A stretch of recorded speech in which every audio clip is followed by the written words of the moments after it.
Hi, my name is Dana James, and I am the founder of Black Iowa News and also the host of the Inside Black Iowa podcast. Thanks for being here.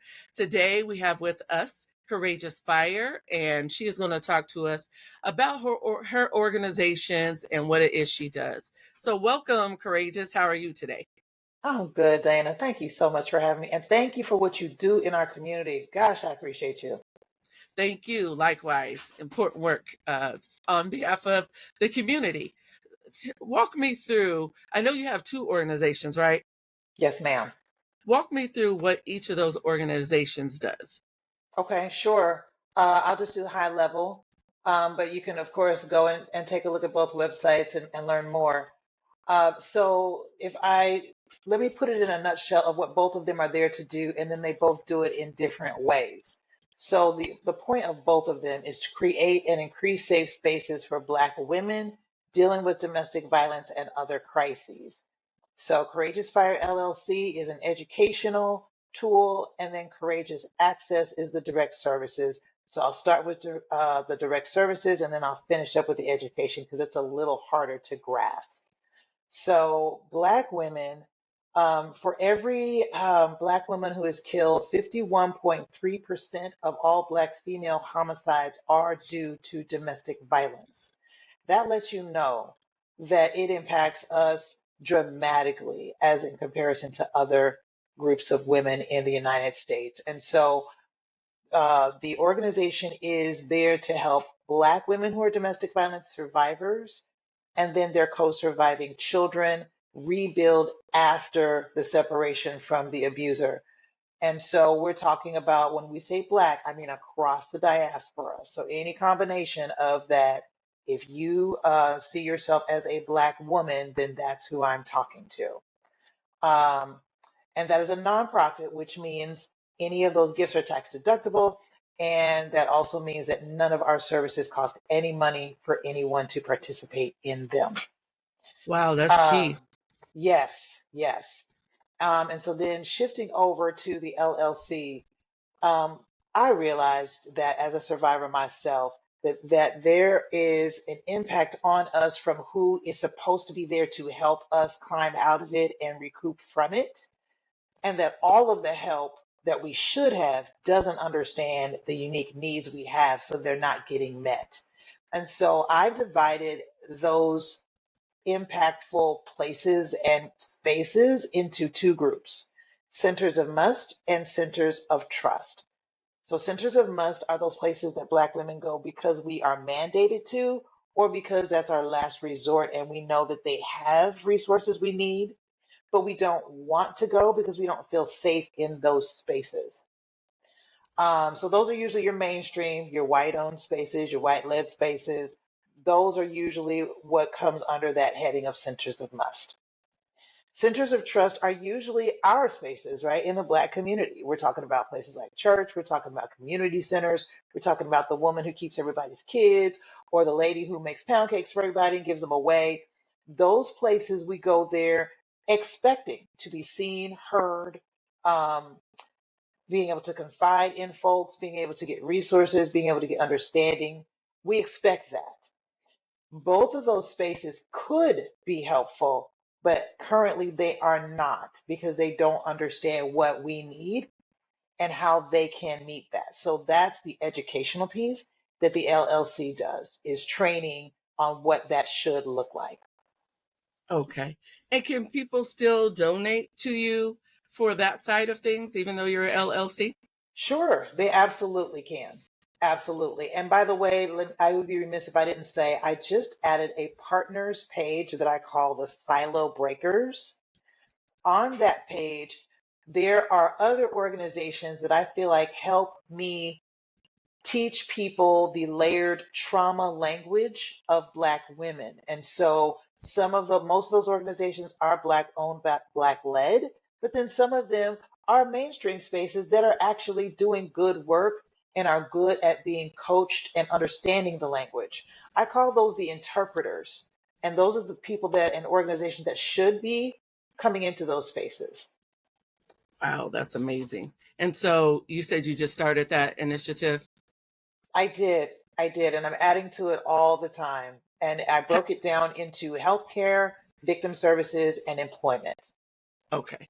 And where should people contact you if they wanted to be a part of that part? Oh, they can call 515-428-0077 or text, or they can email me at cfire2019@gmail.com, or they can hit me on any of the social media platforms that I have open and just DM me and say, hey, you know what? I think I should be on that partners page. Let's talk. Okay. And then also with your work, is your work primarily centered here in like Des Moines or the Des Moines Metro, or would you say statewide? Tell me a little bit about where you're really zeroed in at. Sure. Yep. My goal is for my work to be very well known and influential throughout this entire country. So, yes, I live here in Des Moines, Iowa, so that's where my work started. But I mean, I've been in Florida, I've been in Missouri, I've been in New Mexico. There are places that you want to be that you're not currently there, and if so, why? Yes, yes, yes. Thank you for that question, Dana. Okay, so I'm always researching all the time. I am what you call a lived experience expert. So the United States Department of Health and Human Services is finally recognizing people like me as a very official designation because they're starting to understand that not only do we gain information as you would in higher education type of a setting, right? Our circumstance gives us education, and that's in that circumstance. But as we continue, we're always going to be a survivor of that experience. So we continue to gain more and more information and expertise the longer we live as survivors. Mm, So, unlike the static knowledge that you get in higher education, ours continues to grow, add, and evolve. And so, as a lived experience expert, I'm always researching. In the middle of last year, I found out that there are 8 identifiable stages from coercive control to domestic violence homicide that are repetitively identifiable. They look the same no matter what situation it is that is involving domestic violence. So, this was a researcher over in the United Kingdom that discovered this and solidified it over several years and almost 400 different case studies. So, it's solid, it holds up. It's not showing up anywhere here in the United States. No wow. one's talking about it. No one's using it. And so in my mind, it's like, how can I use this to educate these spaces? And I have come up with what I call disruptor training. I want to teach these certain spaces that I'm about to name in a second how to identify which stage the persons that they are working with are in so that they can use their level of influence and relation in that person's life to disrupt it. So I want healthcare organizations. I want law enforcement, especially cadets. I want the justice system and I want child protective services, and then I want my large employers. Because in every single one of these spaces, they are in a unique position to disrupt. So let me give an example of a hospital. So a hospital sees someone that's coming in who's been typically healthy, and now all of a sudden they have lupus in their screening. Where did this come from? So in my mind, if you're screening, if you're dealing with a black woman and she's got lupus out of nowhere and she was relatively healthy and she's in her 30s, 40s, 50s, and this just popped up, Hmm. that should be an indicator to you to screen for domestic violence. So HARK is my preferred method that I teach on in screening. It's super simple. All you need is one positive answer to a question for it to be a positive screening. So let's say you get a positive screening. Okay, as a hospital, we've all been in hospitals and clinics. You go into one room and there's a million different ways to get to a million different rooms in the back without anybody seeing that you've left that one room. Right. So you take her to one of those rooms by herself, you screen her, she comes up positive, then you take her to another room, still without anybody that she may be with in the front seeing this, Hmm. and you get her to the National Domestic Violence Hotline on your computer or on your phone because her phone is being monitored by the abuser, her devices are being tracked and screened by him or her. And so the best thing to do is get her on a device that can't be. And then because you're a hospital and now you're monitoring her health condition, You can have her come back every single week and she can continue doing her safety planning. What have you done? You've disrupted the cycle because you realized she had domestic violence and she was being victimized. You figured out, oh my goodness, she's in stage 3 of 8. I don't want her to get in stages 6 and 7. So now I'm going to disrupt that by getting her to the safety planning. The disruption is always the safety planning in a confidential space, but I need the disruptors to be the spaces where they can screen and safely do that. How can you do that without, as Black women, it's like people are always screening us for things. How do you do that in a way that's not offensive to the woman? Absolutely. So the way that, again, I'll use the same example of healthcare. So you're her doctor, you figured this out. Well, hopefully you've built a relationship because with Black women, relationships matter. So again, if you haven't done that, you haven't done your homework, and we got another problem that we need to deal with. But let's just say you've done the homework, you have a relationship with her. You know what, Courageous? I'm finding this, and this is what research shows, right? So you tell her why you're getting ready to go to a certain line of questioning. But the line of questioning sounds like this. Has your current partner or an ex-partner ever made you feel humiliated? Hmm. See, that doesn't sound like you're saying anything bad about me, but Right. then it makes you think. If she says, well, yeah, you're like, okay, I appreciate you sharing that with me. I only have 3 more questions. And honestly, because now she's a positive for domestic violence, because that's emotional abuse that she just told you, Hmm. you could just move on and say, well, guess what, Courageous? That actually is a positive for a domestic violence screening. What you just described about being humiliated suggests that emotional abuse is what you've experienced. And what that does is it keeps your cortisol levels high because that's a fight or flight response that it makes your body have. When your body has that and it doesn't go back down because you're exposed to it over and over again, it attacks the body. And one of the ways is your autoimmune system. I think lupus may have been where that came from. Mm. Here's what I'd like to do. What do you think about these factors? What do you think about these as recommendations? Okay. So that's where you get her to the stage where she's coming back, she's doing the safety planning if necessary, and Mhm. she's doing it in a safe environment. No one else is a part of that. Okay. I like Yep, that. So you need more healthcare to interact with you and learn to use this method that I you said is do. not even well used in the States. No, Okay. what we use right now, and I'm sure you've been asked this question, Dana, do you feel safe at home? What does that even mean? Could mean a lot of things. It could mean a million things, but it doesn't tell a person, I'm trying to get you to see if I need to help you in a way that you didn't know that you needed it today. You mentioned some other organizations. I believe earlier you said cadet. Like, what would a police cadet? Yes. What would they do with this? So unfortunately, right, when we're talking about officers who've already been in the field, our current officers think, when was the last incident of violence? And that's what they ask. That's what they've been trained to ask, and it's ingrained in them. Cadets are a blank slate. They learn what you teach them. So they don't have any resistance to learning something new because everything is new to them. That's why the cadets, because they're a Oh, blank slate. so you want them asking the similar questions that you I described do. for healthcare. So I do. healthcare. What do you feel like there will be any resistance to getting into the law enforcement training academies to do this type of work? Me as myself, yes. I've been trying to do this since I started in 2020, and I have not been to not one police department yet in 5 years. I've not gotten a yes. It hasn't happened. Are Yeah, you getting a no or just a no response? a no Which is the same response. thing. Okay. Yes. Okay. Yep. Okay. Why do you think that is? Just, I mean, from what we can see sometimes in the community, um, those type of organizations are resistant to change. They're resistant to outsiders being able to come in and tell Bingo. them anything that they think they Bingo. don't know. Yep. How do we surmount that? I need someone who already has a relationship with them.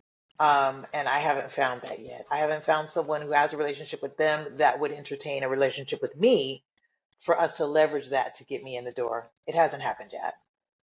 So that's a challenge then to definitely the Des Moines community and beyond, that we need this kind of training happening in, within the law enforcement academy, so that we can help even more people. So you mentioned healthcare, law enforcement. Were there any other groups? Yes, I mentioned the justice system, and there's so many levels to that, but I'll just take judges, for example.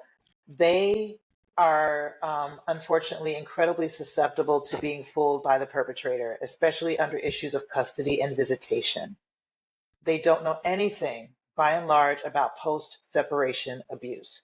So a judge told me at a conference in New Mexico at the end of last year that this was the first time he was going to consider that the father maybe shouldn't be involved with the children. But he said, we are always taught as judges, no matter what is said about the father, he should always be involved in custody and visitation. Yep, No matter what? no matter what. And we have to understand here in Iowa, it is a no fault state for divorce. So they don't even take into consideration why you're getting a divorce. You have to do the same steps no matter who you are. So my kids had to go into a child in the middle class that's Hmm. supposed to tell them your parents should never say anything negative about the other parent. So you're basically telling me I can't teach my kids what abuse is that their father has committed because that's supposed to be against the child in the middle. And, That's and and in this state, they literally try to force you to send your children to visit this abusive spouse or former spouse after the divorce. wow. That's eye opening. Hmm. So definitely. So do you feel like getting into the justice system with the judges is just the same kind of difficulty with Yes. law enforcement? Yes, because that same judge, he excited me. He was from New York. And I said, oh my gosh, why are you willing to consider? He told me why. And I said, okay, so would you also consider having a conversation with me after today? Because I would really like to get with you and your colleagues and talk about why this is so important. He was like, sure. I emailed him and I got silence. I have not heard from him.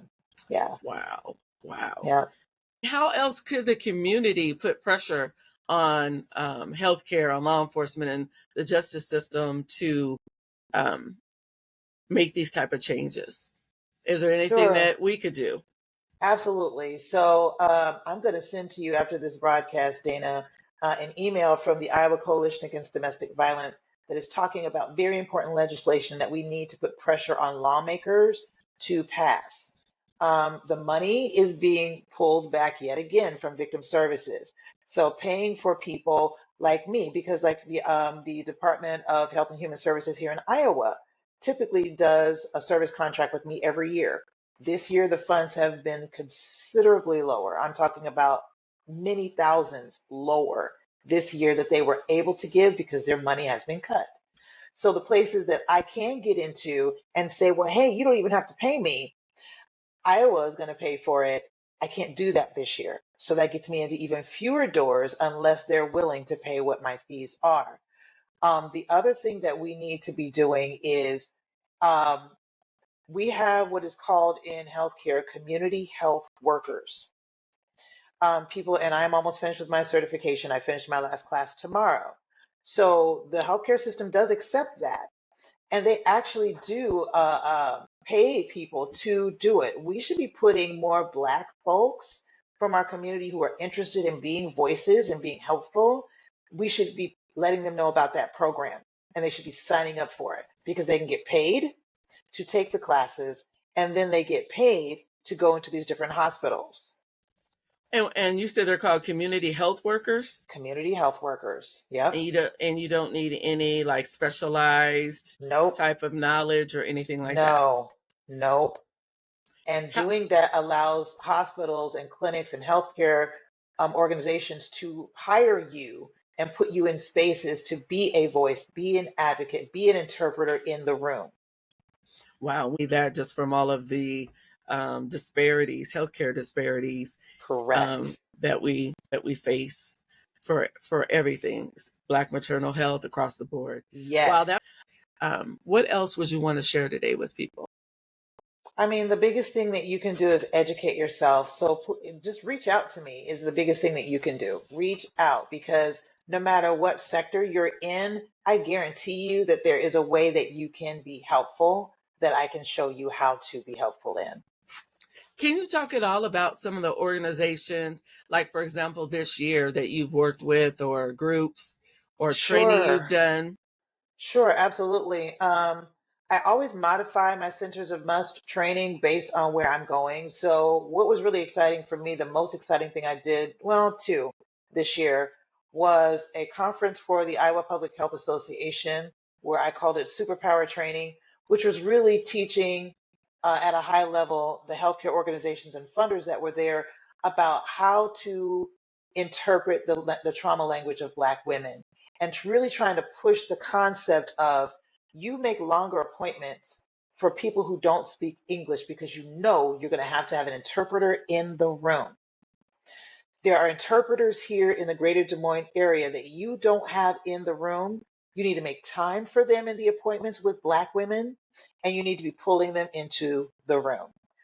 It was something really helpful for them to see what I was talking about in the first half and then see the Iowa Healthiest State Initiatives organization and how they've done it right with bringing us into the room as interpreters.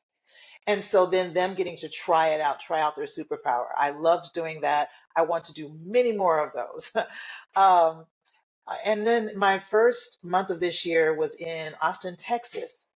And there was an organization that's a victim services organization, huge, and they were trying to understand the conflict between the Hispanic Latina workers and the Black workers, also same groups of who they serve, helping Hmm. them to understand when you take a look at your community and its issues, you realize those issues have come into your workspace.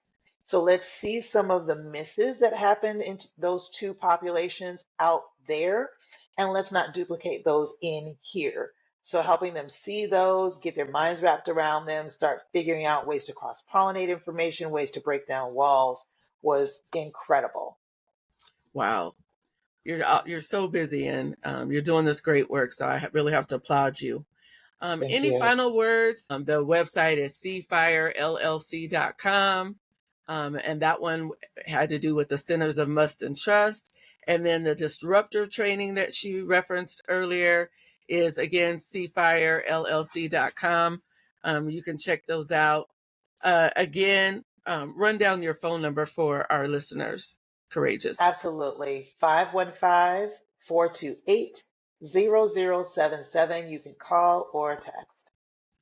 Wonderful. Well, any final words? Whew, I guess the biggest thing that I want us to understand is domestic violence is, yes, it is a social justice issue, but please remember it is a health care issue. So us not doing anything, not learning anything is impacting the health and lives of our Black women. We need you. Wonderful. Thank you so much for sharing this information. Thank you for tuning in to Inside Black Iowa and supporting Black Iowa News.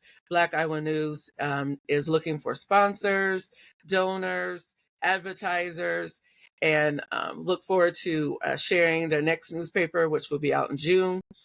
Courageous Fires organization, the great work she's doing in the community, it also accepts support. So please consider that as well. And thank you for being here. Have a great day.